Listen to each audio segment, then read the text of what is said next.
Daniel Worcaro, preso, determinação que chega do Supremo Tribunal Federal, do ministro André Mendonça, ele que é o relator das investigações no Supremo Tribunal Federal, que vem fazendo aí uma série de movimentações desde que assumiu a relatoria, não só no que diz respeito à relação com a Polícia Federal, conferindo mais autonomia à PF nessas investigações, mas também agora, diante dessa que é a terceira fase da Operação Compliance Zero, determinando a prisão de Daniel Worcaro, dono do Banco Master.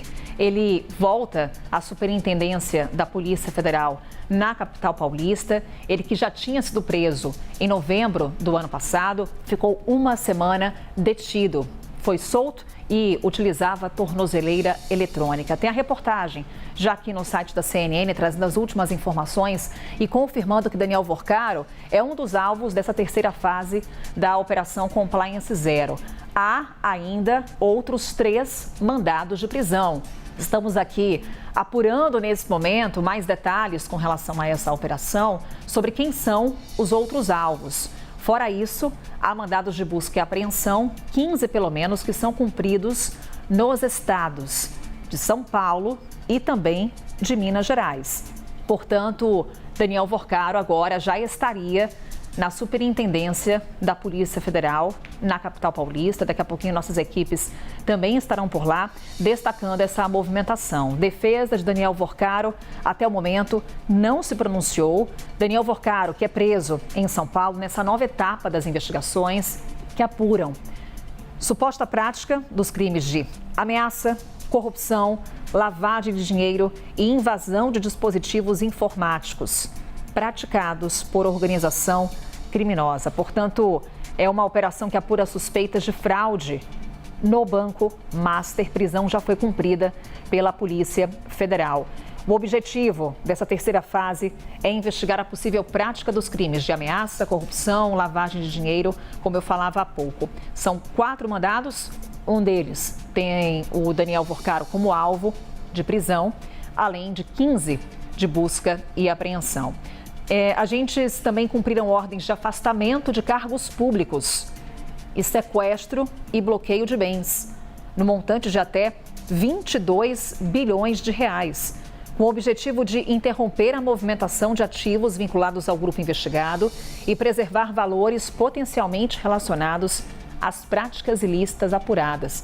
E importante esse ponto aqui, Théo Cury, está na reportagem do site da CNN Brasil, dele Jonas Maia, foi um comunicado à imprensa no qual a Polícia Federal informa que, nesse momento, também são cumpridas ordens de afastamento de cargos públicos e sequestro e bloqueio de bens, um montante de 22 bilhões de reais. É um valor muito alto, é um ponto importante de a gente mencionar e de prestar atenção para o que pode ter motivado um bloqueio nesse valor. A Polícia Federal mencionava, pelo menos até quando essa investigação começou, que as fraudes poderiam gerar em torno de 12 bilhões e 200 milhões de reais. A gente está falando de um bloqueio de 22 bilhões de reais, um bloqueio muito alto. Um ponto importante também para a gente acompanhar, tentando jogar um pouco mais para frente.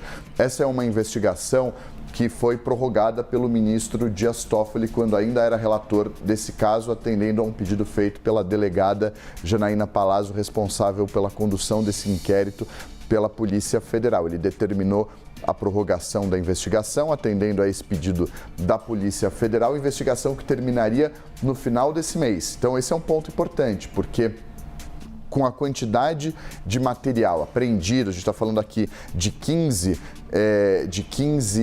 mandados de busca e apreensão, isso vai fazer com que necessariamente a perícia analise todo esse material, que se extraia os dados desses celulares, desses tablets, desses computadores e outros equipamentos eletrônicos, que a papelada captada, colhida pela Polícia Federal, seja analisada. Isso demanda um trabalho, pode fazer com que esse caso tenha novamente de ser prorrogado. Já havia essa expectativa de que o inquérito não seria concluído já no mês de março, como era a previsão inicial. Esse prazo ele pode ser sempre prorrogado, desde que justificado pela Polícia Federal e havendo a concordância do ministro responsável pela relatoria no Supremo Tribunal Federal. Então esse é um ponto importante, pode fazer com que haja uma nova solicitação por parte da Polícia Federal de prorrogação do inquérito. Para você que está chegando agora, é Daniel Vorcar, o dono do Banco Master, preso. Ele volta à prisão nessa que é a terceira fase da operação Compliance Zero. Theo Cury, determinação do ministro André Mendonça, do Supremo Tribunal Federal.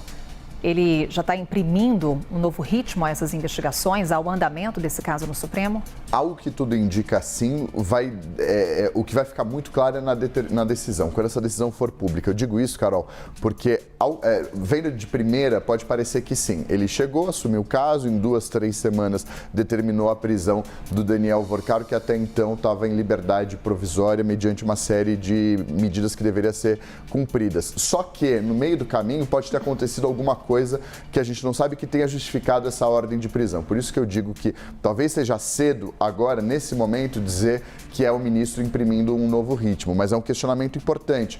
A decisão dele, uma vez tornada pública, e a expectativa é de que isso aconteça ainda hoje, com a gente lendo os fundamentos da decisão, a gente vai entender se de fato havia esse motivo anteriormente isso não foi tomado e aí ele está imprimindo um novo ritmo, ou se houve algo para além disso, algo no meio do caminho que tenha surgido e que tenha justificado essa ordem de prisão. E aí eu menciono, por exemplo, a descoberta recente de uma eventual tentativa de obstrução de justiça, um eventual risco de fuga.